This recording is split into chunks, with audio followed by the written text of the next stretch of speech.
This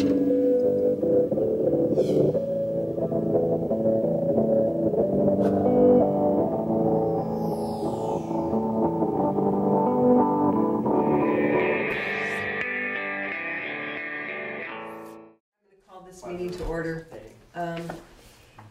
Welcome to the Guilford Select Board meeting. We're missing one Select Board member. Dick Clark is unable to be here this evening. We're also missing our town administrator, both of whom have wounded limbs, so we'll carry on.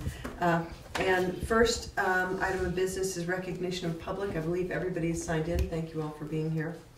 And new additions to the agenda, I have one, which is consider the purchase of a Canon copier, and I have information on that, and I thought we would put that down after Keith's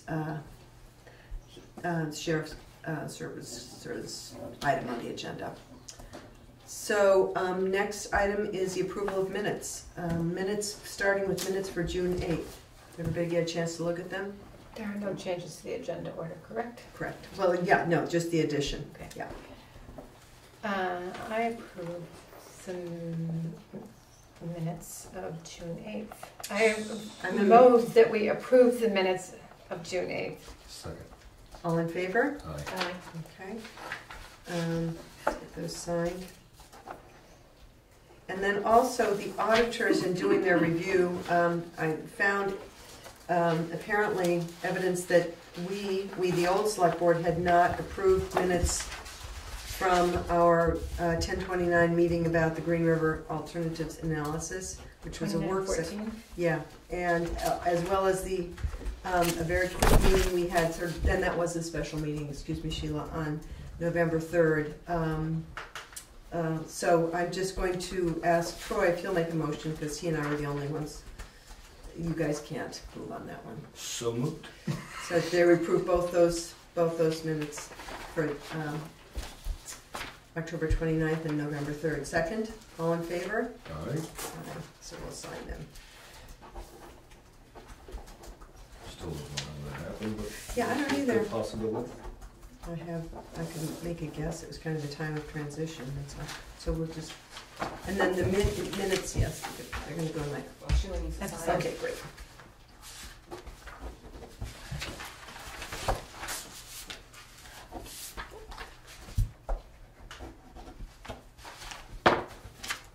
Thank you.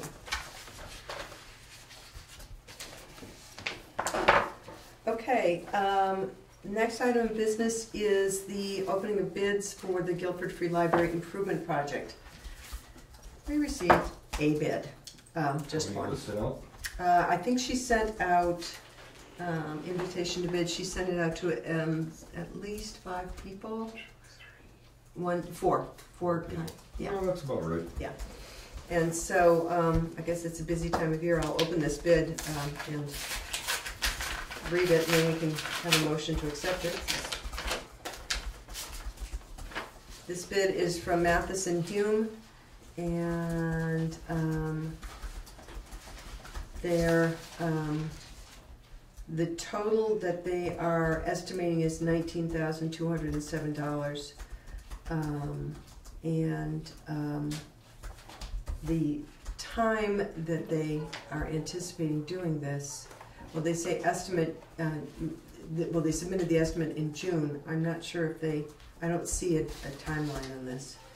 I'm just going to note that is over what we had budgeted. I believe we budgeted $15,000 for this project, so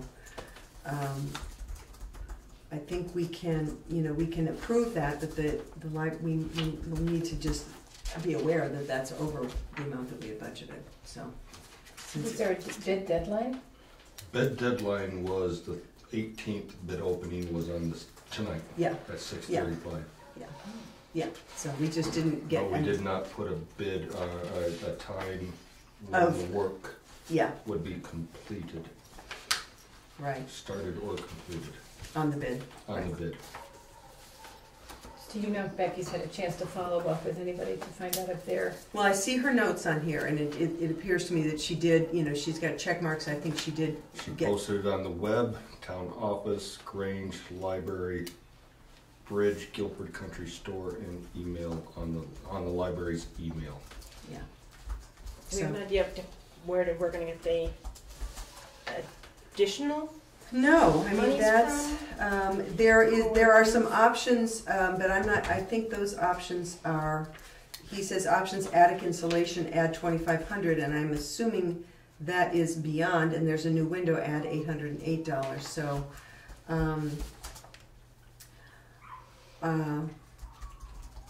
I don't know if we feel. I mean, what we may need to do is accept the bid with the understanding that we'll work with the contractor to either modify it so we can bring it in, see what we can lock off to make it meet the $15,000 that we had budgeted, or talk to the library trustees if they have any money that they can augment what we've budgeted for it. I think the latter part of that would work here. Yeah. Okay. Talk with the trustees. Yeah. So, does anybody want to make a motion to accept this bid? I'll make the motion to accept the bid of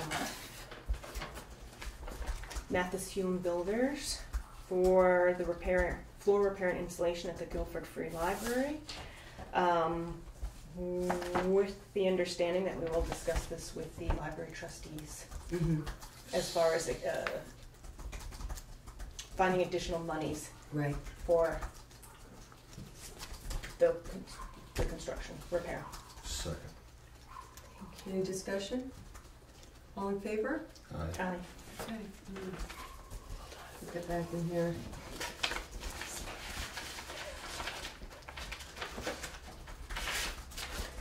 All right, the next item on the agenda is the adoption of the town plan.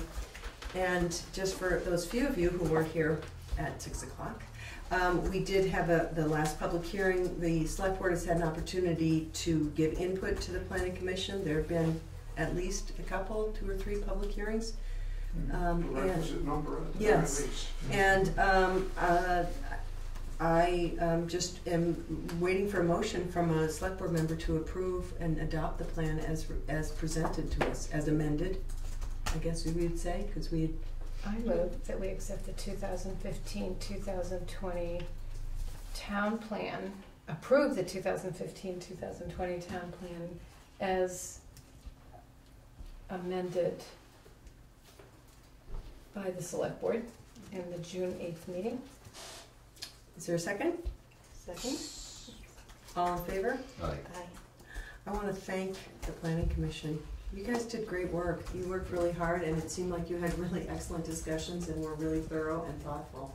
And I know you've got more work to do, but I think you did an amazing job. And it was, especially in that April meeting, I was incredibly impressed by, everybody's participation and obviously active involvement. You guys had as many meetings as we had for this. It's twice a month you were meeting, right?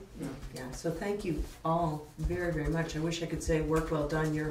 You're good for summer vacation, but it sounds like you've got a little more to do. So, on the energy section of the town plan needs to be amended and beefed up, basically, and we've all realized that. And we needed to meet the deadline. This is kind of for Mike here, of getting the town plan in by the end of June. But everybody acknowledges that we need to do more work on the energy section. So thank you all very, very much.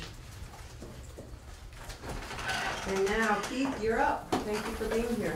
Hopefully you don't mind me moving up. Show my back and I'll see my... Or you can stay where you are and why don't you... Either way.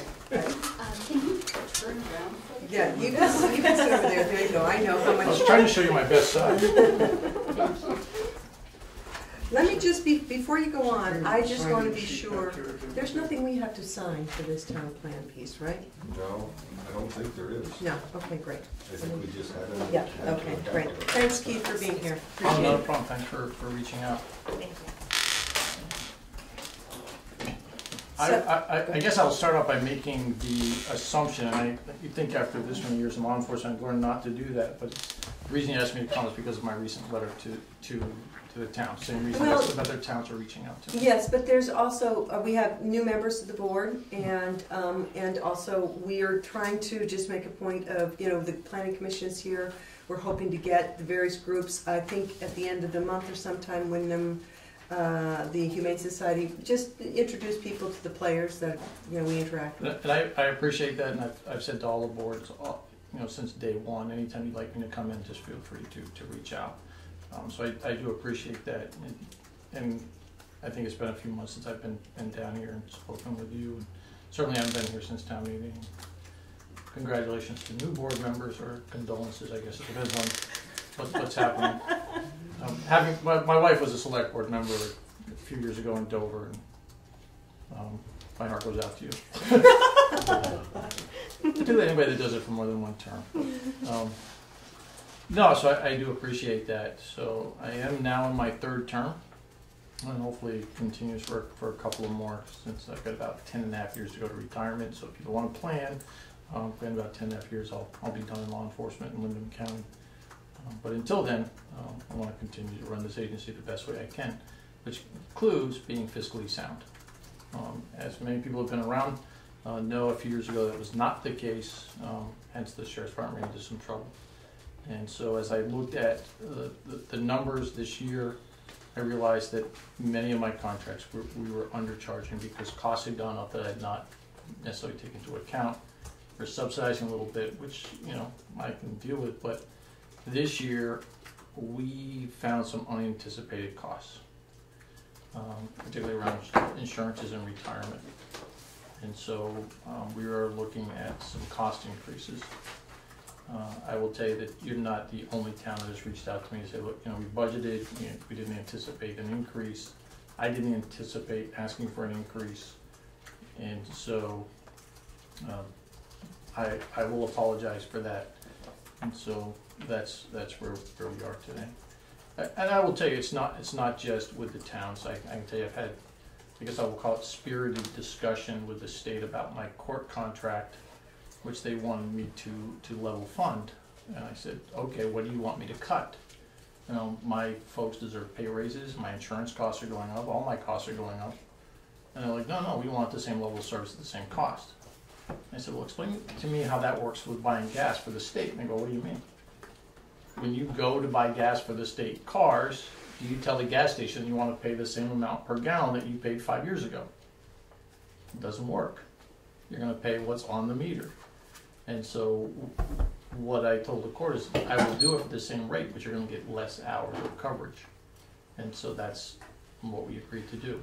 I cannot afford to put my agency at financial risk. Keith, can I ask you a question? We have actually scheduled here about 6.5 hours per month for traffic enforcement, and the remaining 1.5 hours are reserved and utilized for responding to calls. How does that shake out? Do you end up actually using that 1.5 responding to calls, or? We do. We don't necessarily keep it in reserve like we thought would be. What happens, someone may say that it's a minor call. They're not looking for like an emergency response. Mm-hmm. And what we'll say is we'll send someone down tomorrow or in a day or so, get yours, and then they'll just patrol the town, so that I'm not losing money on the travel time. Is how we're doing that. Okay. I will tell you, and one of the things that me and my supervisors and I are looking at are the smaller town contracts are more difficult for us to manage than the larger ones. Sure. Of course they are. Because the travel time. Because they're piecemeal. They're very piecemeal, and one of the things we're looking at for next year is maybe changing that to say, unless a contract, the number of hours is of a certain size, and we're hoping to get that information out by October so that you can actually budget for it. So, do you have any sense of what that certain size would be? I mean, obviously, I know I'm not going to hold you to anything. Right now, we're looking at a minimum of 8 hours a week. A week, as opposed to us, we have 8 hours a month. Yeah. It just, because when you go, 8 hours a month, you're looking at a couple hours a week, and that means I have to pull someone from some other, 8 hour. And it's becoming a scheduling nightmare, quite frankly. And so we're looking at, we've tried some different online scheduling programs. My supervisor looked at different ways, and it puts, in the winter months when we're not as busy, it's not an issue. April, construction season, when we've got a lot of demand on my staff, it makes it very difficult to fill some of those hours. Let me ask you a question. I'm thinking, I won't bring Vernon up because they, I know, have full-time coverage, but let's say another contiguous town, Halifax. How many hours did they contract? They contract with the state police. Oh, they don't contract with the sheriff's department at all? Because I was just trying to think if there was any way to do consolidated buying power. There is. In fact, that's some of the things that we have asked towns to consider for years. Mm-hmm. So if you had, let's say, two towns that we really want more coverage, but we don't necessarily need full-time ourselves, it's certainly something that you could consider doing, bringing the two boards together, and we would work with you, and you do save money through economy of scale. The reason, now Vernon had a slight increase this year on their contract. However, because of the economy of scale, it is cheaper per hour than what I charge some of the other towns. But that's 24/7 coverage. That is 24/7. Marlboro is close to you. Their contract's a little bigger than yours. That might be an option. There some other towns that we could potentially look at. So Westminster pays for us to be there 40 hours a week, as does Dummerston. And what we try to do there is to have those two deputies scheduled on different shifts, so they sort of overlap and help cover the two towns. So it would only make sense for us to partner with somebody who's really close to us geographically, right? And the upside of that is what we're finding is the deputies that spend more time in a particular town, is dedicated to that town, more problems are resolved than waiting for us to respond to something. They start to know the people. They start saying, you know what, let me see if I can talk to each of the neighbors and find a solution to what may become criminal later. When calls come in, they don't have to spend as much time trying to figure out what's going on. So they know the people to talk to. They know the highway department if something happens, we call them. We find that works better. But again, that's in the future. So right. I will tell you one of the things, and I'll tell you the same thing I've told other towns. For this year's contracts, we are looking for ways to save money, and if we can find those savings, we will pass that on to the town. I'm not looking to make, get rich off the backs of the town. I understand your budgets were set, and so we're looking is there ways to realign our insurances. And I would say one of the ones that caught me off guard was my workers' comp. We have not had a workers' comp claim in the 9 years I've been the sheriff, and yet when my bill came in, and I don't know if you know workers' comp, the modification rate. My modification rate is 0.81, so I should be paying, less than the similar sized department with similar size. And I look at it and I call my agent and I said, why is it so high? And they said, well, even though your mod rate is low because of the way it works in the state of Vermont with the pool, we have to charge you more. And I said, so I'm getting punished because some other department or departments made high claims. Yeah. And so I'm like, so I've worked really hard to keep my rate down. Make sure everybody does things safely, we give them a lot of training, and yet I'm getting no benefit from that. I would be paying the same if I wasn't. So the increase that's proposed brings our total for the year up to $4,608. We had budgeted $4,000, so it's up $600 over the course of the year, and I think we could probably absorb that. I think that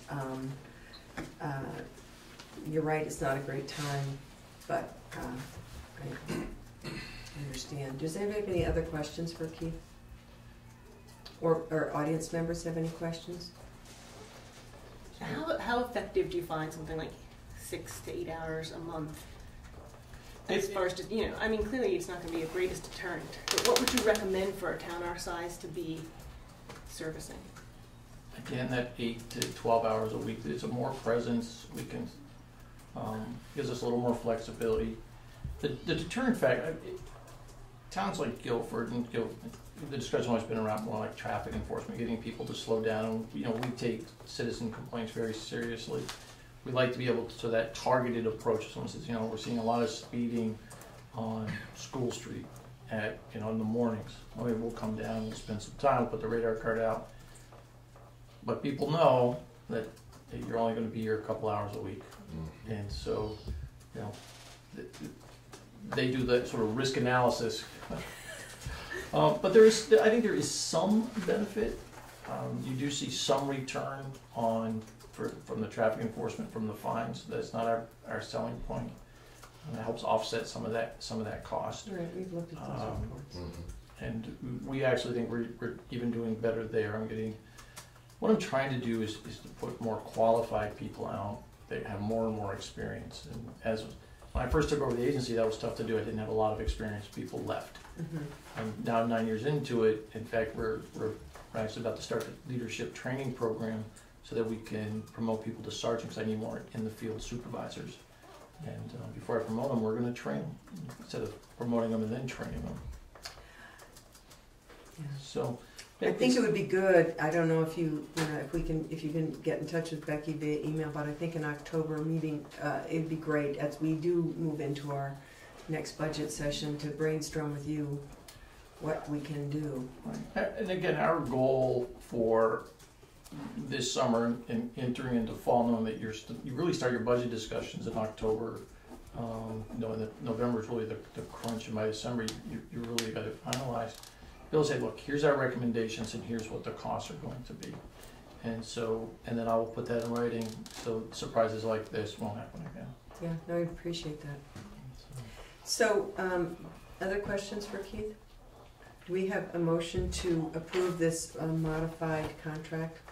I'd like to make the motion that we approve the modified contract for the $608 additional dollars above and beyond what we budgeted on what we Monday. budgeted. Second. Any other discussion? All in favor? Aye. Aye. If I could, just, again, thank you very much. Gilbert's been in town, has been very supportive of the Sheriff's Office ever since I took over a little over 9 years ago, and I really do appreciate your support. I have some business cards. If you pass those around, I'd like to point out our web address is changing. We had a .com account. We have now managed, after over a year of struggle, to get a .gov account. Good. So it's actually windhamcountypt.gov. So if you want to email me, it's easy, just sheriff@windhamcountypt.gov. I'm going to be efficient here and get you to sign this too, so we have both signatures on that contract. So, thank you. We do have a Facebook page, and we're also going to start using the Vermont Alert system to get information out. Great. Yes, so Becky will get you obviously copies of that signed, but I thought we both had our signatures on it. Saves me a stamp of having to sign it back to the office, mail it back. Great. Keep that 49 cents off that bill. Keith, thank you so much. You joke, but that's some of the places where we look, little things like that. Yeah. I'm not joking. I'm not frugal. I'm cheap. You can't be as cheap as any sheriff in the state of Vermont. Trust me, I've worked with many of them. I know you're talking about copiers. You know, I'm in the process of replacing one that good luck. We've managed to keep going for 7 years. So, thank you very much. Thank you. Thank you Take for coming. Next item on the agenda is actually we had asked for some information about 3 proposed solar projects in. Can copiers? Oh, I put the Canon copier there. I am so sorry. Yep, I put it before you guys on the agenda. Sorry.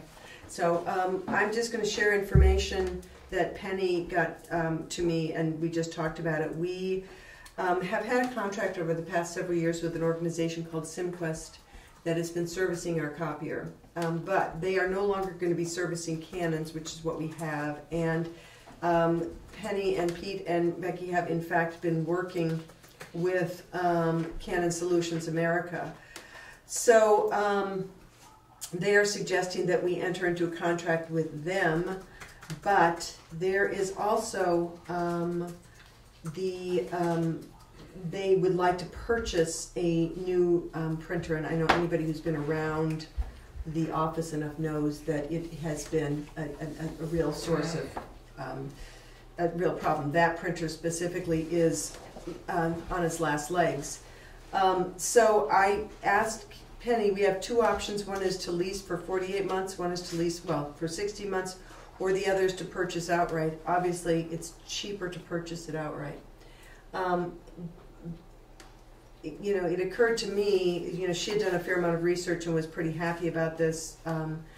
It occurred to me that because we're at year end, that if we made a motion to purchase it contingent on, and I talked with Peter about this, I gave him a call, contingent on you know, whether we use money in the capital reserve fund or that there's money somewhere that we only do it if we have money because it's year end, that we may have money to spend to do that. But otherwise, you know, we would bring this back up under the July meeting if we need to go the lease route. Do you see what I'm saying?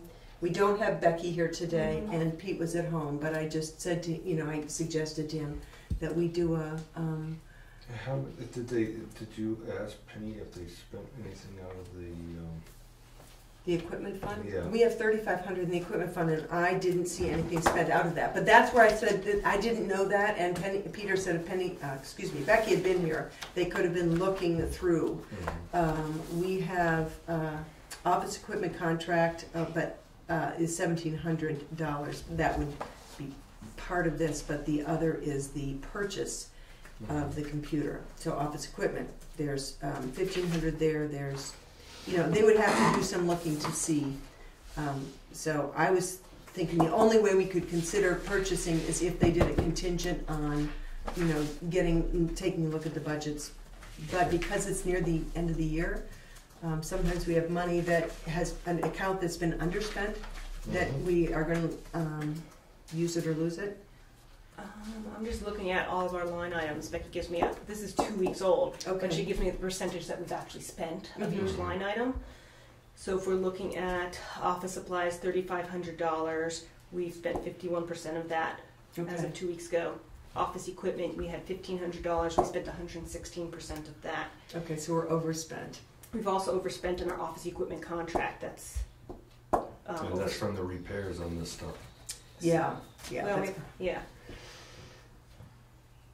So, somebody, go ahead. so we don't have a motion, I know, but No. as somebody who has spent years negotiating copier contracts, I've found that it's usually better to lease than buy because there's no resale value at the end, but you can usually negotiate a more favorable lease by getting better equipment in before the lease expires.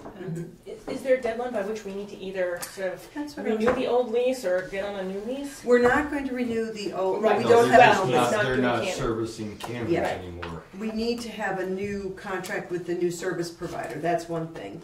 But we also need to consider, they also want us to consider this purchase. And I think you raise a really good point, Sheila. So by what date are they not servicing that equipment anymore? I guess. How much is this?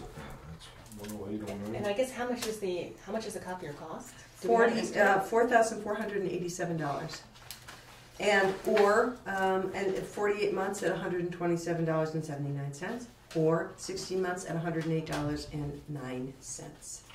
That's how much was it for buy it outright? 48. 4,487. It's $2,000 more if we lease it over a 60 months. 60 month. So when How your much was it? 4,800 is up, 127? you renegotiate the lease. Hmm? So when your 4,800 is up, you renegotiate the lease. So we can do a few things. I'm not seeing a drop dead date to answer your question. Hal? Does the lease include a service contract? Yes. Because if the purchase doesn't, right? Or does it? Well, these are good questions. Let's Because see, if the I'm going to leasing- read what she says here. I'm recommending the purchase of this of this copier, along with the service contract. This compares very favorably with what was available from SimQuest. It will also have a lower overall long-term cost compared to either of the leased options. And we know that, you know, leasing is always more expensive. But this purchase would require an upfront cost of $4,487 with amortization over the copier's service life. We have determined that the monthly cost is well within our current budget and is less than the cost of leasing. So, I mean, they've done some homework. They've got, I just feel slightly at a loss without Becky here or you know, and without having, I just learned about this at, Pricing includes the pickup, you can take a look at that. recycling, service contract.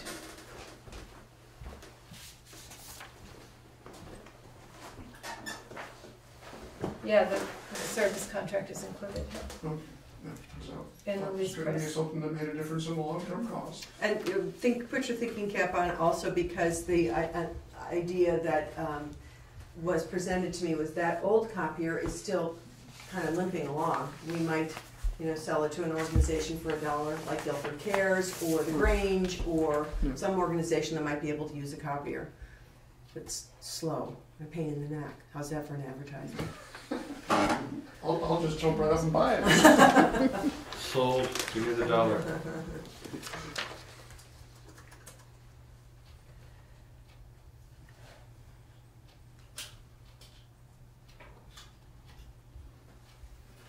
I mean, they did talk about the favorable rate. My only question is, but I need to know that we have the money. So, and that's where I suggested that if we did an approval contingent on them being able to show kind of what you were doing there, Gabby, but going through and saying, we have this much left. It doesn't look like we actually have much left, at least in the 2015 budget. They could obviously put it off and go into the, 2016. They may need to do that anyway because this is the end of the fiscal year, technically tonight, so they would be doing that.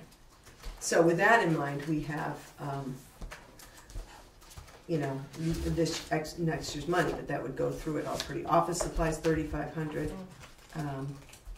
So anyway, it's your pleasure. Those are the choices that are out there. I think if we can see how this year's budget sort of tallies up at the end, and if we happen to have the extra money, I think we should see where we are. I guess that's. So we could do a motion contingent on being able to cover it out of the 2015 budget.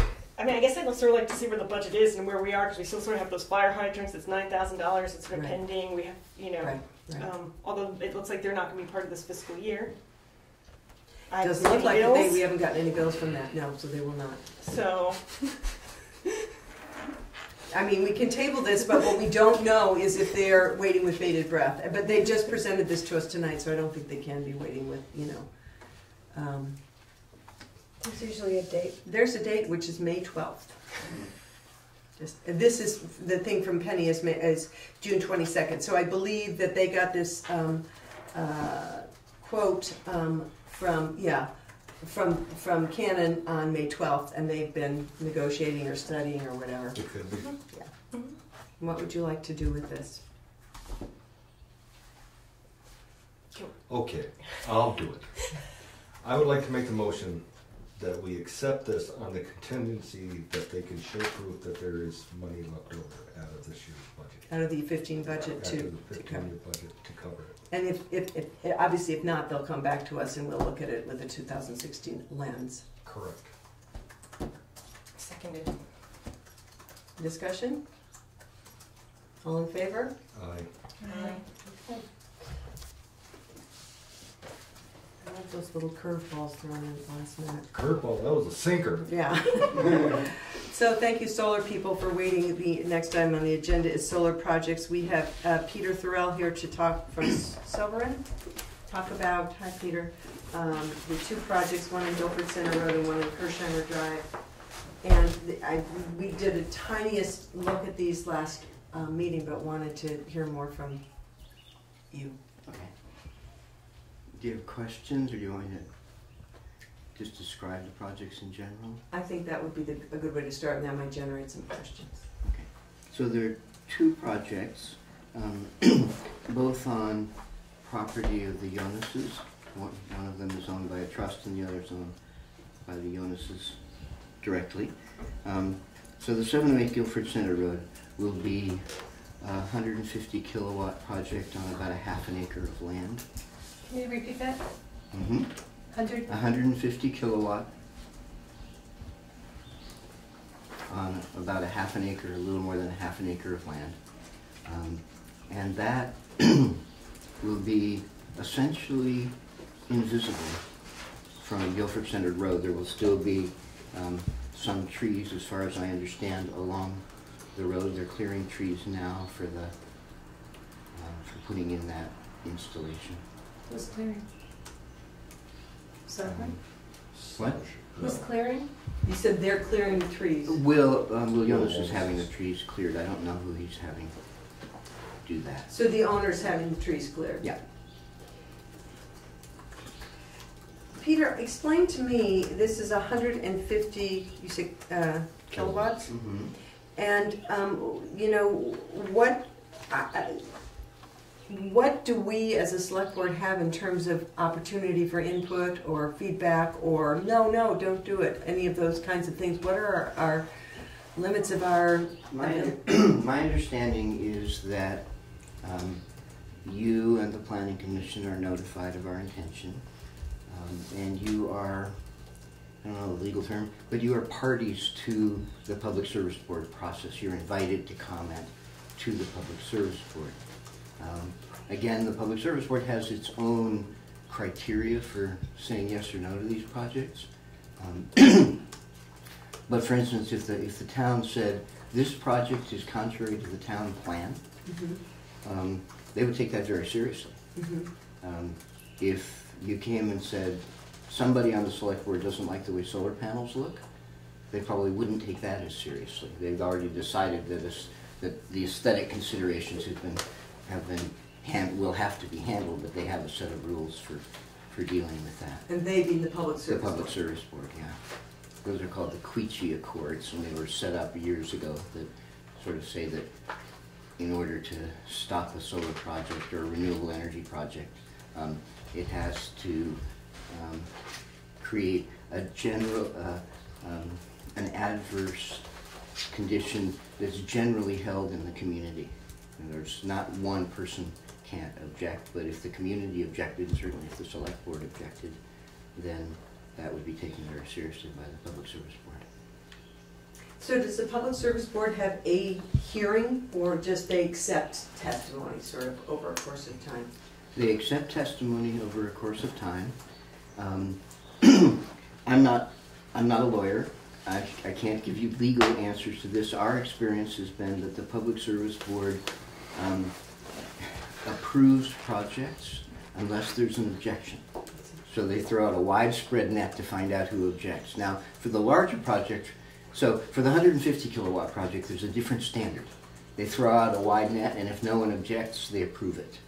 With a 500 kilowatt project, we have to actually go in and demonstrate that certain things are true. That they'll take our word for it that there aren't any rare and endangered species if no one from the Agency of Natural Resources or from the town objects. But on a 500 kilowatt project, they won't take our word for it. We have to actually go in and demonstrate that there aren't any, that we've done a study to show that there aren't any environmental issues that get raised by the project, such as encroaching on a wetland or... Right. So, I don't know where 708 Guilford Center Road is. I don't know how. Go up Tater Lane, Just before Tater Lane. just look up that way, If you were coming from the store towards Tater Lane, it would be on the right before on that. the right. It's the yellow house up on the hill right there, There's been a for sale sign actually on some land right there. Yeah. That's where it is. right across. So it's not visible from Guilford Center Road? How about from abutters or people higher up? There aren't any people higher up that can see down into it, but that also Or wouldn't be across. visible. It's possible that one abutter, there's a line of trees on the abutter's property, but they could maybe see through those trees and will be able to see the side of the panels. So have you heard any concerns from abutters or No. neighbors, people maybe down the valley looking back up? We haven't been notified of any concerns. Anybody in the audience have any questions for Peter? And this is specifically about the smaller project. The smaller one. Then the larger one. Can I just ask another Yeah. couple questions about this too? So is on agricultural land, or it's on land that is not used for agriculture? And you said it's also being cleared, so does that mean there's any forest fragmentation going on? I don't know the expression source fragmentation. Forest. Forest. Oh, forest fragmentation. There's some forest clearing. A clearing will be created that was, the land had all been high-grade logged a long time ago.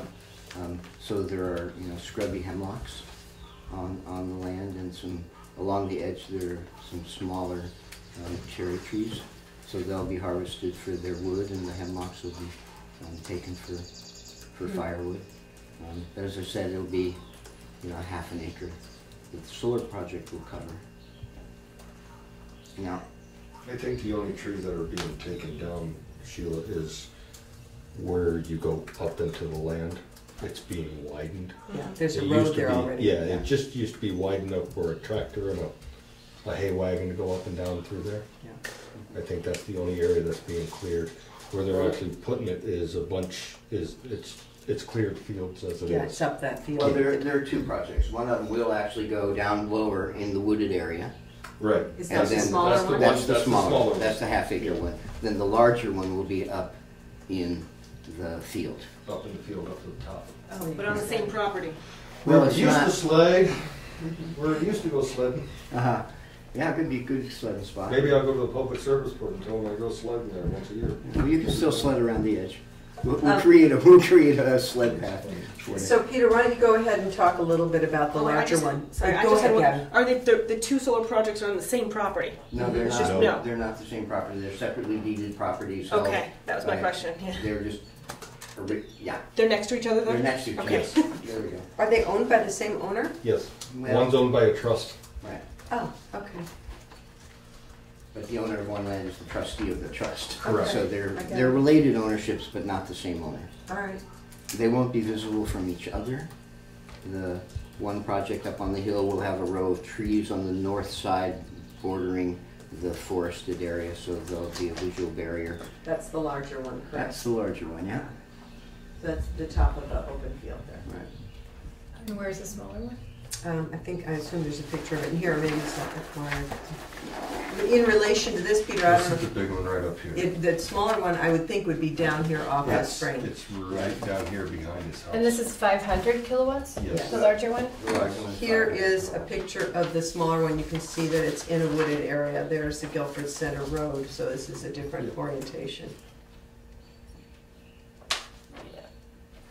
Yeah, because the house, that's right. I've heard about. Hang on just a sec, Jackie. Sorry. That's right, but I just want to hear your Sure. question. Go ahead.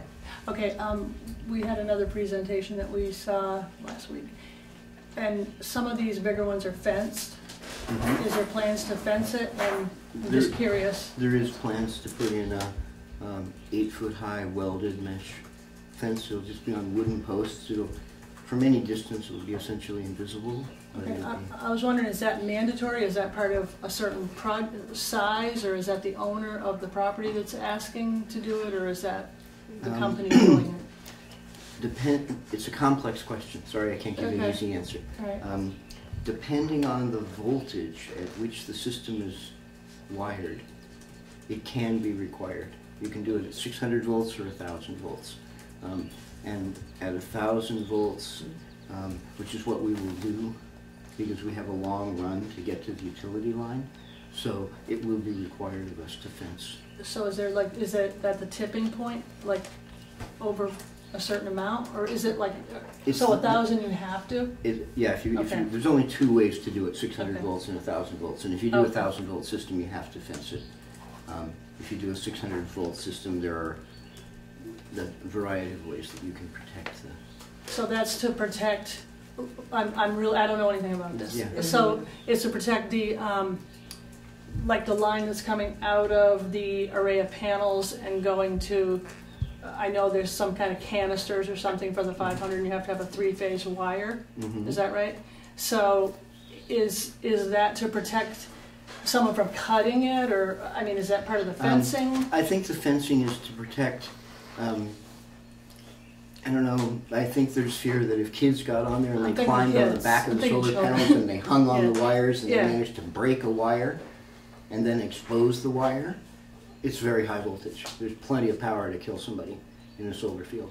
So they decide, we will, there are places that there are places that there aren't, but, so, So the well, if whole, you can imagine, it's, you know, it's enough to provide power for 100 households. Right. So, The larger one, the 500. Yeah. Who's marketing the power here? Are you selling it back to, then the nature of net metering is that Green Mountain Power is required to essentially buy the power that's generated, but they pay for it by putting credits on people's electric bills. So we'll sell panels in this project to people who don't have good places to put solar, and they will get their portion of the credit of that field on their electric bill. And when do you think you're gonna be selling these? Well, we already are in other projects that we have going forward, so it's just an ongoing process that we build another project. We're the community solar provider for the Solarized Dummerston project that's going on right now, and we're working with the Brattleboro Solar Summer project. So is Guilford gonna benefit from these installations? I would hope so. I would hope that a whole bunch of people in Guilford can take advantage of the opportunity to go solar. Is there any glare from the road, from drivers, or? You won't be able to see these, you can't see that field from Guilford Center Road, the woods in the Or lower Taylor section. Lane, or? No, not from Taylor Lane, it would be more from the south looking back north. Yeah. Solar panels actually have very little glare. They're the biggest improvements in solar technology. As you can imagine, sunlight hits the panel. You want the sunlight to go into the panel and generate energy, so you don't want it bouncing off. So they've done a lot of work of reducing the amount of energy that actually bounces off the glass of the solar panel to keep that energy inside the solar panel. Jackie, I have do a you have question. a question? Well, one of them is the anti-glare. We were also, someone explained to us about the anti-glare Mm-hmm.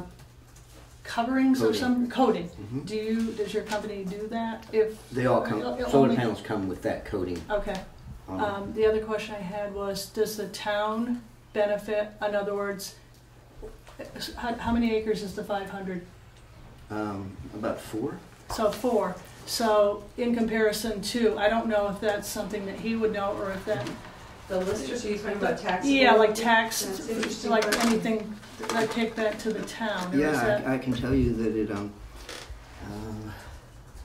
the state has issued guidelines to towns on how they may tax these if the towns choose to. And the 500 kilowatt project will generate about $5,000 in taxes for the town if you choose to tax it, and the lower one will generate $1,200 a year in taxation, and it's kind of free taxation because they don't require any services from the town.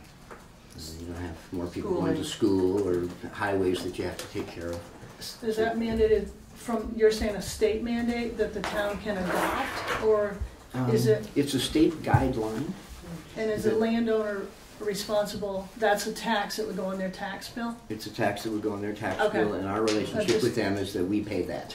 That's You part- pay that to them, they're the pass-through. They're the pass-through, yeah. They get taxed, and we, well, actually, in this case, no, the state has decided that the holder, not the owner of the land, but the holder of the certificate of public good Sovereign, you gets pay that tax. gets taxed. And I'm not quite sure how the town, I think it's treated as equipment, like inventory, that you would tax somebody who has an office and they have computers, and because I don't know how you could tax a real estate tax on somebody who doesn't own the real estate. That's interesting. So I'm just really curious now, because I know that I'm pretty sure I heard that there's another 500 watt going, and I thought I heard $2,000. So if that's a state mandated, you're saying they go by how many? Right, I Then can it clear was a up. lesser amount. I It can was- clear up your answer. There's another state tax, which is the state education fund tax, and that one is set at $4 a kilowatt, and that we also have to pay. So is And that so that's the is that $2,000 for a 500 kilowatt project. That's a flat tax Okay. that has to go into the state education fund. And what's the one that was going to be 5? I'm not sure So what it's there's- called. It's a real estate appraisal tax Okay. that goes out through your So people. there may be more But the than interesting thing about it is that you don't have to pay part of that. Discussion ensued. The interesting for you all is that $5,000 in taxation you get, you don't have to pay the part of that tax that you normally send If there's to no the state piece that There's comes no out. state piece with it. You get to keep the whole thing because the state piece has already been paid by the $4 a kilowatt tax. Okay, thanks. And the solar panels are viable for about 20 years? No. The solar panels have a warranty that they'll produce 80% of their nameplate rating 25 years from now. But they don't turn off at that point. There's solar panels out there now that have been going for 30 or 35 years. We expect them just to slowly continue to degrade, and we build our mounting systems with an estimated 50-year lifetime, because we want to make sure that if they're still producing useful energy, we don't have the ground mounts failing underneath them. Okay, and then with the 4 acres and then the other ½ acre, do you expect, I'm assuming you've done endangered species wetlands, and you don't expect there to be any adverse effect on wildlife in the area No, we don't. or plant life? The upper field has been hayed for a long time. All it grows is hay grass, so we'll just be taking about 3 acres out of current use. It'll actually increase the taxation on that, and we'll fence that off so wildlife won't be able to get in. Right. And it'll be an 8-foot high fence so deer can't jump it and get caught inside. And then, is there some way you maintain that, the land underneath the mountain? Yeah, we'll brush hog it every year to keep, we can't allow things to grow up in front of the solar panels and shade them. Have you worked with the Conservation Commission on invasive species in these fields? Or are you concerned about that at all? Well, we are definitely concerned with invasive species. Do you have a plan? But, well, we clear the ground, we'll brush hog it every year. So we would keep anything from growing inside the field just the same way as, when they cut the hay. And the owners are still planning on paying. One of the 4 acres. Because the other 3 acres are. Well, it's a bigger than, It's- Yeah. it's large. Yeah. Rural fields are 25 acres. Yeah. So, any other questions for Peter? We want to hear from Dan as well about the third project, but I think these are really, really good questions, and I appreciate they're thoughtful. And Sean? I was just wondering what the number of panels will be for the 500? A little less than 2,000. 2,000 panels? Mm-hmm. How big is a panel? 3 feet by 5 feet, more or less.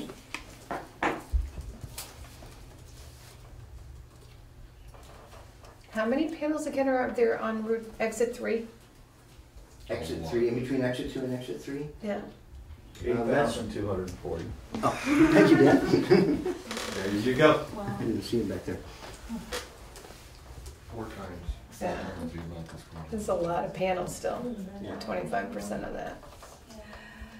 So, thank you. I think, especially for the first project, you're saying this is just kind of for our information. For the second project, if we had a concern as a select board, we would address it to the Public Service Board. Well, I would hope you would address it to me, Yeah. and we could try to resolve it. Okay. But if at the end of that process you want to address the concerns of the Public Service Board, that's your. How much heavy equipment do you expect to go up Tater Lane to Kersheimer Drive? Very little. We have a mini excavator and a skid steer, and they're both tracked, so they'll go up there and they'll stay there pretty much for the duration. There will be a tractor that'll come on site to drive the fence posts. So not like a big construction project. It's not a big construction project. One of the things that we've done at Sovereign is we've made a lot of our design decisions so that all of our projects can be built by humans standing on the ground. So we're not trying to use heavy equipment to be able to do the work. If we run into ledge, we'll have to bring in a rock drilling machine to be able to anchor the project. In the upper field, we may do that. There's quite a bit of ledge. If you look on that picture, you can see some brown areas in the lower field. No. But up top, we should be. No? He's We're joking. okay? No, you're gonna need But there actually is something in the town plan that talks about noise noise and noise stuff like that. issues for neighbors, so you need to be aware of that if you do. Okay. We'll be happy to notify them. If it does, it'll be for 4 hours in one day, in the middle of the day. It's not an ongoing. Any other questions? Dan, you want to talk about Jackie? I was going to ask you after, but you might leave. I will- I was asked by I'll listen to Dan. on the planning board with some of these other people, but Michelle wants to know if you have an electronic copy of the projects. she just thought it would be easier to have an electronic, Sure. yeah. You mean the electronic Or project just of the something so that- design? Just so you Yeah, can the email. design and She so said, that oh, an an email electronic thing, so version that of it wanted the that files that stuff they have. right there, yeah. Well, you want that, or, I mean, Sending we an actually email. have a design that shows the whole Great, electronics yeah, of the sure. system and the Okay. layout of the inverters and all Yeah, that. so- Send you that. I'll be happy to Email, send that to you. what's, yeah, the copy. So the email goes to Michelle Frise. Frise. You have her Frise. email, Frise? Yeah. I never say her name right. Sheila, what's her email address? Do you mind doing that? No. We Okay, can, she asked me we'll to- get it to him. I don't want to Thank say you. it on Okay, camera. Yeah, okay. Oh, okay. Oh, Yeah, okay. you can Thank email you. and Sorry tell me about who to that. send it to? Yeah. You have my email. Yes, I think we do, right here. Well, we got one from Anna and Ed Yeah, all Soberon. right. It all gets to me. Yeah, okay. Thanks. And here's your email, peter@soberonsolar.com. So when you would like, what Michelle would like to have is an electronic That's right. copy of That's both what these she would like applications. sent to her Yeah. email. Yeah, Right. sent for her email. Ro- Just ro- For the because planning she's- commission. Yeah, just so that what we're talking about. So We the- know But, some- so what I'm asking is, those applications do not include electronic schematics for I the don't drawing. think You don't need that. You I want don't think we electronic need copy that. of that. Electronic Right, copy, right, yes. you want an e-copy Just- of that. Just what you have, the Piece of cake. plans, that's Okay, it. yeah, that would That's be all. great, thank Yeah. you. Yeah, we're not too technical. Come on, Dan, thank you. Thanks. Bring the pros to it. Yeah, They have that'd be pictures. great. Sure. You hold that way. And if you look, Em would be happy to be able to, that's great, thank you. I think we'll put it up higher. All right, so this is another project, and one of the reasons why you have the interest in the projects is you have three-phase power that comes down Coolidge Highway and goes up Guilford Center Road, and it actually goes all the way to Dick Clark's house, up the Green River Way.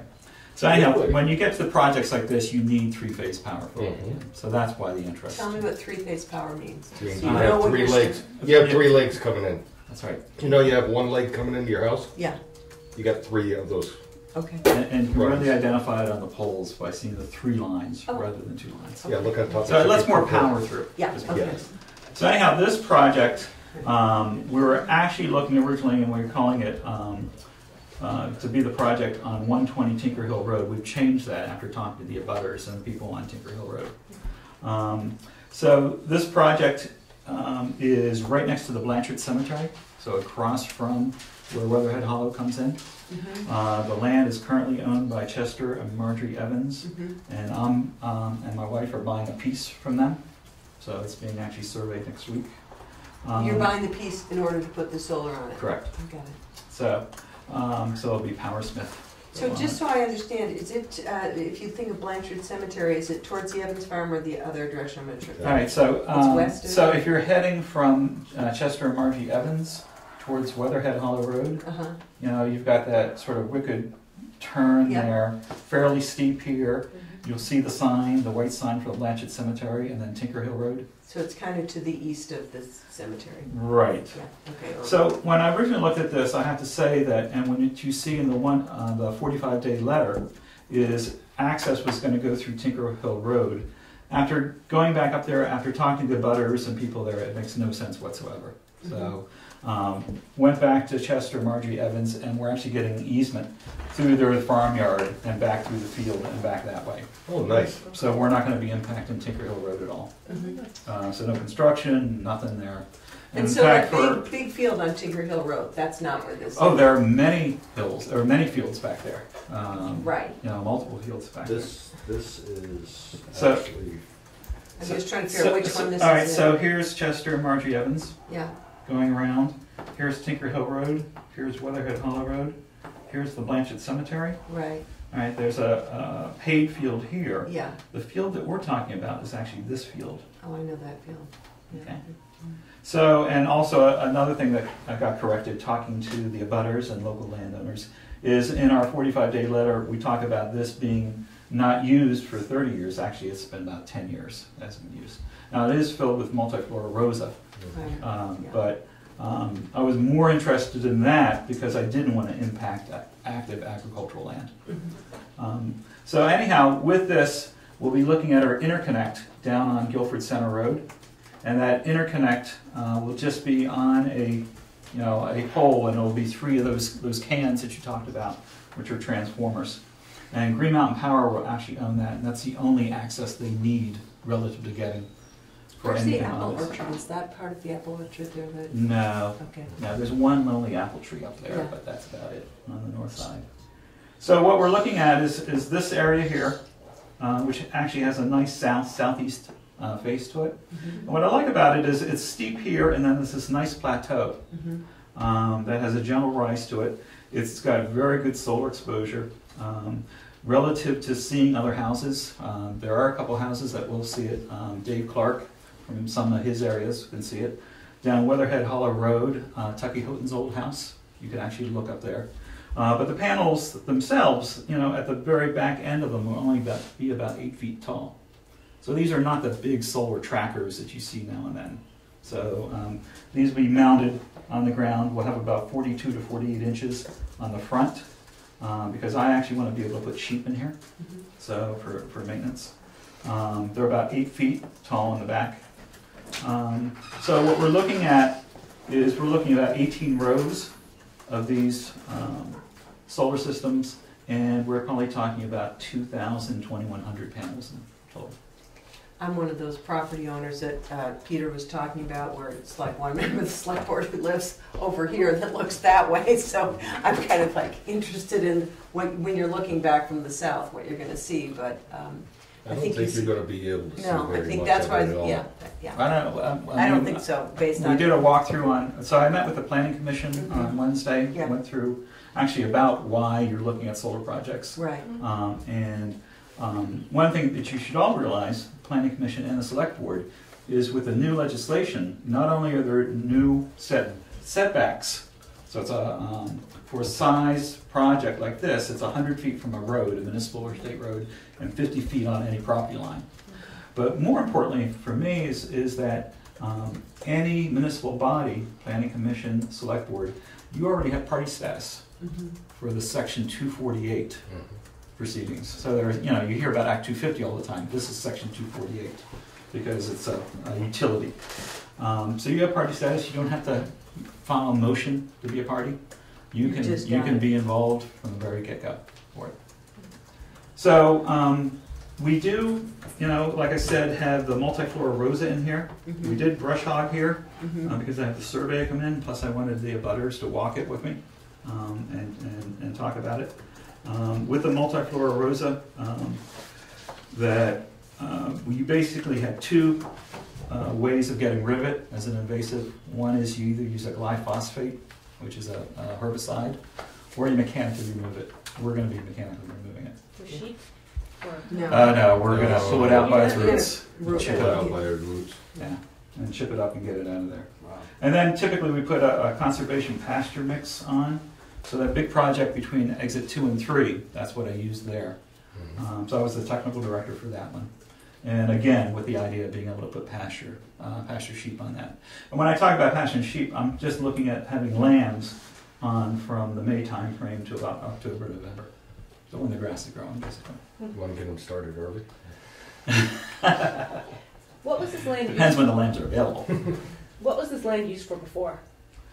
You said it hadn't been used for 10 years. Actually, we've got someone Mr. who's pretty Evans. much used the land before. Harry Evans. Yeah, cow patch, yeah. Oh, okay. Cow pasture.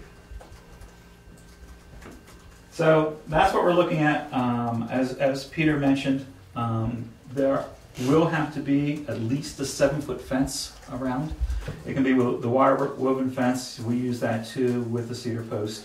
And you have to do that, as Peter was mentioning, because of the voltage here, and it's actually National Electric Code that requires that. And the Department of, the DPS, Department of Public Service from Vermont, from a security standpoint, requires that. So it will be a lock gate for that. And the idea is just, you know, to protect people from not wandering in there, as well as, you know, we want it at least 7 feet. I have 5 foot on my sheep pasture, and the deer can jump it like nothing. So one of the things we don't want to have happening here, we know that, you know, deer come through here on a regular basis. They will be able to go around, you know, even between the Blanchard Cemetery and here. We've left space for that. So they can down migrate here through. is not part of it. They can go there too. So, right, this is that steep hillside, so they can be there. But we wanted to give a pathway so that we're not stopping, you know, animal migration patterns. No, they mostly go down across right there. Yeah. So anyhow, but we didn't want to interfere with that. But didn't want the deer in there. Want to be able to keep the sheep in. If I do any predator control, it's going to be a llama. Not going to be a dog even. So that's what this one is about. And we've already had our environmental consultant on site. We've had the state archaeologist on site. We've had our civil engineers. We have the surveyor come next week. We were looking to put in our certificate for public good application in 2 weeks. So actually our testimony's already all together for this. When do they anticipate that the power will be coming up Center Road? Or is it coming When this would be online? Yeah. We'd probably be looking at starting construction mid-October and be online around Thanksgiving. So, okay. It only takes 6 to 8 weeks to build these. They're pretty straightforward. You know, as Peter was saying, you know, they're fairly straightforward with what you're doing. No, Typically, I was looking at for standpoint for if they're going to be running power, all that electrical work on Center Road with school being in session and stuff like that. So. Oh, the actual interference with school will be minimal because we'll just have this one pole which will be on Guilford Center Road. And where we're looking at locating it, I mean, there are some nice maple trees and whatnot down here. We're going to work around that. So we'll be off that bad corner with a flat space that they can work on. So if we're putting in that pole. Good. No, I thought about that. That's good. Yeah. No, I deal with the school buses. Yeah, I know you do that. So I had to think about that. And you all know, you know, this. Well, that corner is even The on terrible a regular day. So, you know, we want to minimize. So anyhow, for the E911 address, we're going to go with the listers who meet here on Thursdays at 10 o'clock. All right? Not this week, Not this week. but maybe Wednesday. So, but anyhow, what we're looking at doing is 1600 Guilford Center Road. Oh, all right. For this. Ooh, is that in Pennsylvania Avenue? Just like Pennsylvania Avenue. That's right. Does anybody have any other questions for Dan? And Jackie, I would assume the questions you asked related to taxes That's what, the information was from Dan. Dan with the So presentation. there is it's called a capacity tax, and it does go to the state education fund, and then there's a town Tax Tax. does not. that does not. Right. So it's a separate. Okay. Any other questions? Dan, do you have your electrical interconnect? What's that? Your 5.500? That's already in and going through fast track right now. They fast-tracked it? Yep. Good. Congratulations. Any other questions? You gonna be here till the end of the meeting? What's that? You gonna be here till the end of the meeting, or you gonna? If you want me to, what do you want to talk about? It looks like he's ready to go. No, I can say. Just give me your phone number, Dan. I'll talk to you, or just write it down. Yeah, write it down. It's we've got a copy of his. Well, actually, I don't know the year numbers in here. Sean, did you have an additional Well, I just question? had a comment. I think it's pretty exciting to have a megawatt of power produced by the sun right there on those two hillsides. And for my Yankee, it's like 620 megawatts of power, and you know, the heartache that is happening to deal with all that is produced there. And here in Guilford is, you know, potentially the town's megawatt of power. I think, well, that's interesting. I hadn't thought of it that way. It's interesting. I believe also there's consideration, Dan, there are more panels that are going to go on the firehouse, right? And that potentially. He's got a proposal going. Yeah. So we left space for another 10 kW on the firehouse. And, you know, we got the grant both from the state as well as from Green Mountain Power, which basically covered all our costs. The Green Mountain Power, I talked to them. I think they wanted me to write another article about the firehouse, but I talked to them, and they are actually going to do another application period for the same amount of funding, which will happen later this summer, early this fall. I told them about what we'd like to do, and they were very supportive of us putting an application in for that. So I was going to report it to the board anyhow, but I just reported it. So that's my recommendation is we have that application prepared for the day that it comes out. Thank you. So. Wow.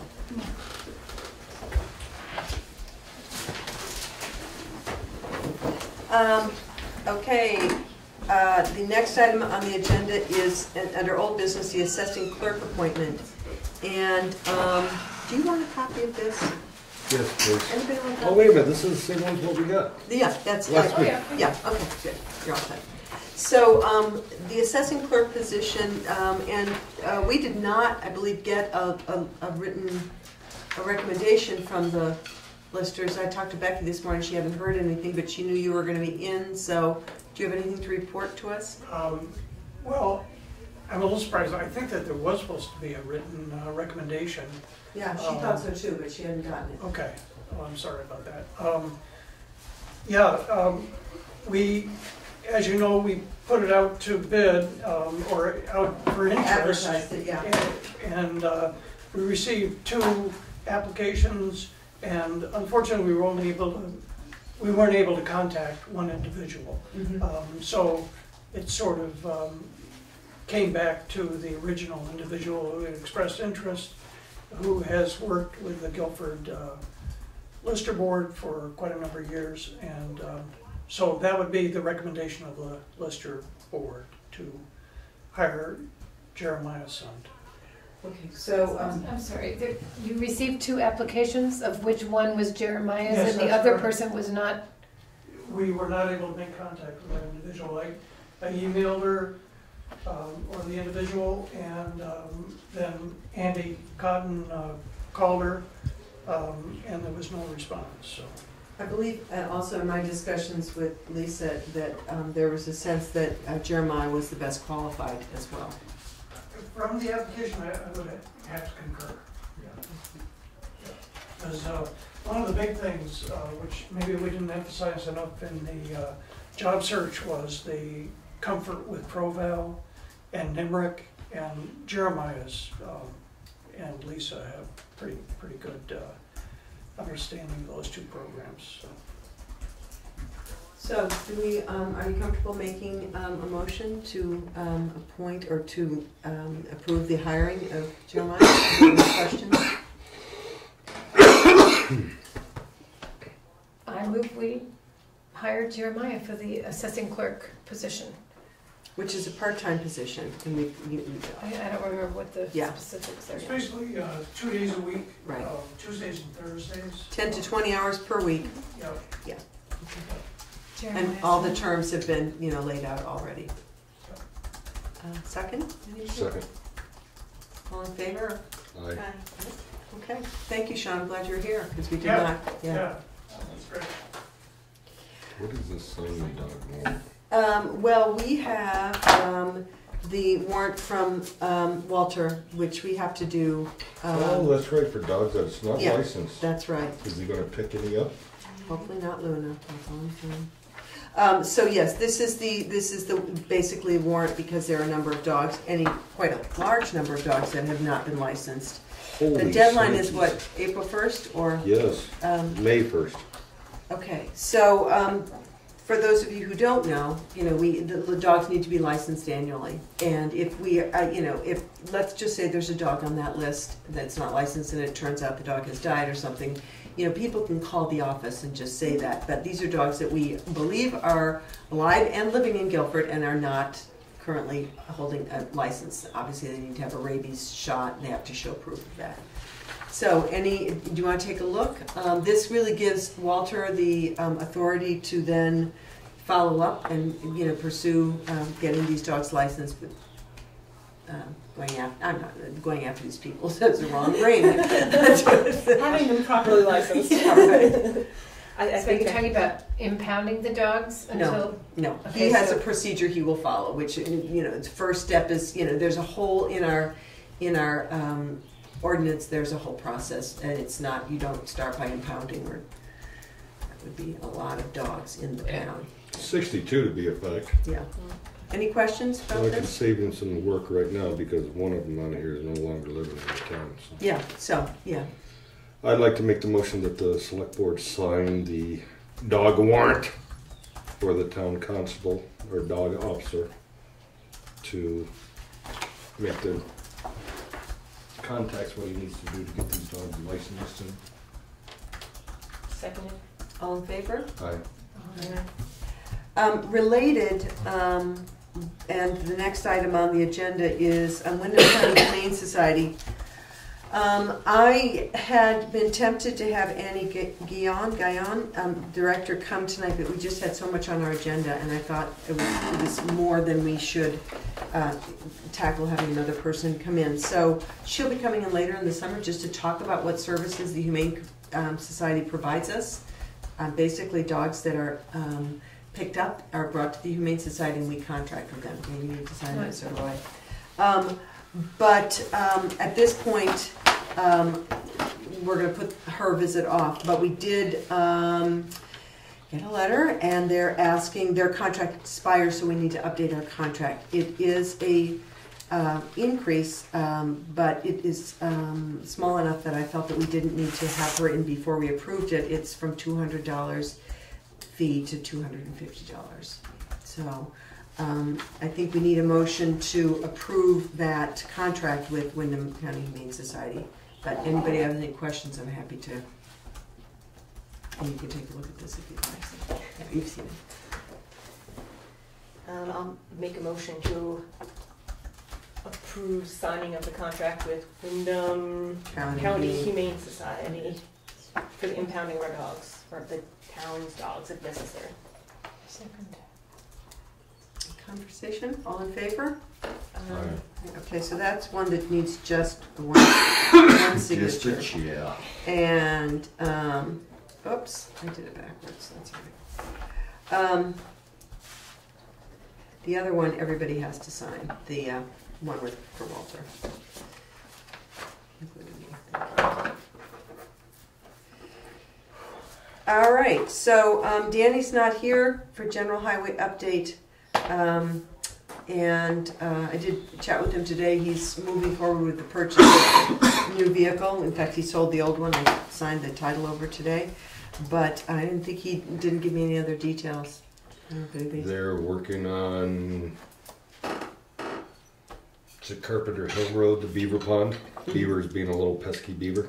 So other than that, they're just doing their everyday work and stuff like that. They was out rolling early this morning. So I think they're all back off of vacation this week. They are on summer hours now. Yes, they are. From 6 in the morning to 4 in the afternoon. Did we report it at our last meeting about your ride around? Yes. We Okay. did, Okay, yes. good. We do have one excess weight permit from Goodnow. It's for 3 vehicles, and we need to take a look at that. Tractor trailer, 3 axles. Yeah, they're big, and we. Yeah, they are. It's a fleet for the fleet. I'd like to make the motion that we allow Goodnow Trucking overweight permit. You know, all the good things, stay off of the roads when they're muddy and mucky, and don't go through the Green River Covered Bridge. 99,000 pounds. I don't think they'd get very far through the Green River Covered Bridge. Second? Anybody second? Second. All in favor? Aye. Aye.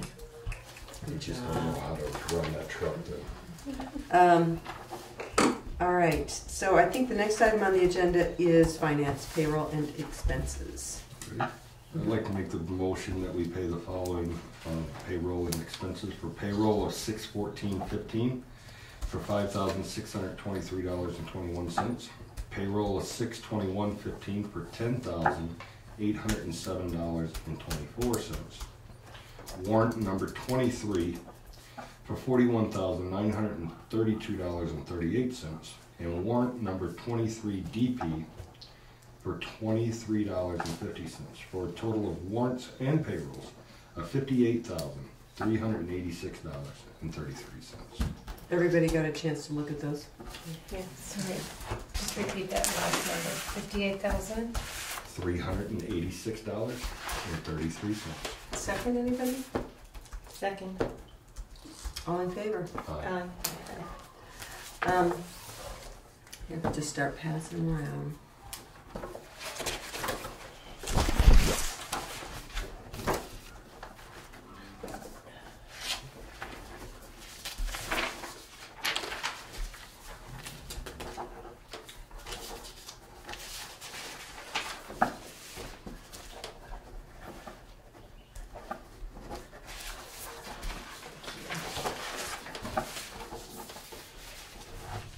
Just write on this.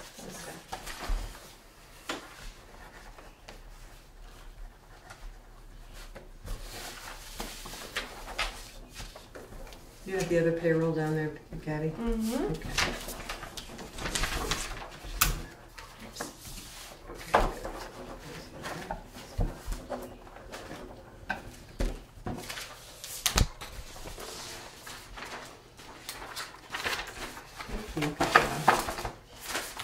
All right, and we're moving right on to communications.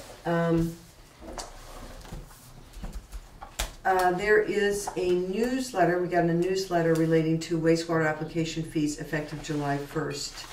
And I'm going to assume that the newsletter's going to tell us the fees are going up, but did you get a chance to take a look at that? No. Let's just really take a quick look at that.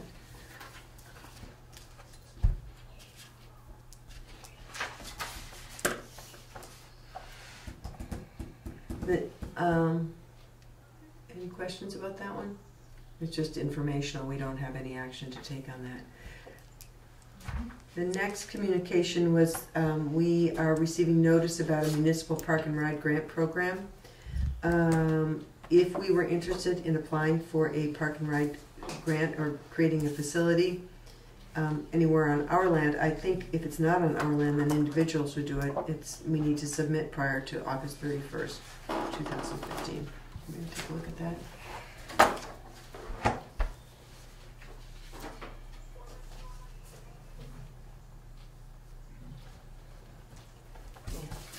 All right, great. And then the rescue is having an open house on Sunday, June 27th from 11 to 2. Free event for the whole family. Tech rescue demos, explore ambulances, bouncy house, barbecue, dessert. I wonder if they're raffling off that truck that day. They've got a truck raffle that day. So take a quick look at that. And this is really a report from the Brattleboro Water Department. I've seen this. I'm not sure if anybody wants to take a look at it. It's sort of a confidence report. I did inform people in our office, I believe, their wastewater fees in Brattleboro are going up, so ours, just for Algiers, not for the town of Guilford, will have to go up to reflect that increase. And I was aware of this. There is a Act 250 permit that's going to be or hearing, excuse me, that is going to happen related to the shooting range, Sportsman's. And a complaint was brought by a neighbor. Ironically, it seemed to me when I read this that the club had made an effort to create berms and stuff so that their noise level would be brought down, and in fact it increased the noise for a certain neighbor who was concerned, and therefore they felt that it was a valid concern. I'm not sure, Gabby, you obviously read this too. Did you have a sense of when this hearing's going to take place? I didn't see exactly when the hearing was going to take place. So It was a good summary. Yeah, it was a good summary. It was very clear. Superb. Yeah, so. So we have nothing to do. We have nothing, we're just being made aware. We have, by virtue of being a municipality, we have party status. If we would like to, we can go to that. And in fact, they have Planning Commission notified, Wyndham Regional Commission, so they've notified everybody, and they'll keep us in the loop, so. And that's, the last thing is just a packet created by Guilford Cares, just some information about it, and I think it's good for us to be aware of that. I'll just tell you anecdotally that I was approached by an elderly resident in town who wanted some support, and it was so nice to be able to get in touch with Guilford Cares, and they've worked with this individual to getting support so that person can remain in his home, and it was nice for me. My first reaction was like, what can I do? And it was nice for me to really be able to turn to this organization and get a really good response and a good resolution for that. So it looks to me like these are party favors. You can take these home if you like. So if anybody wants one about Guilford Cares, anybody out there would like one? Isn't this specifically about advanced directives?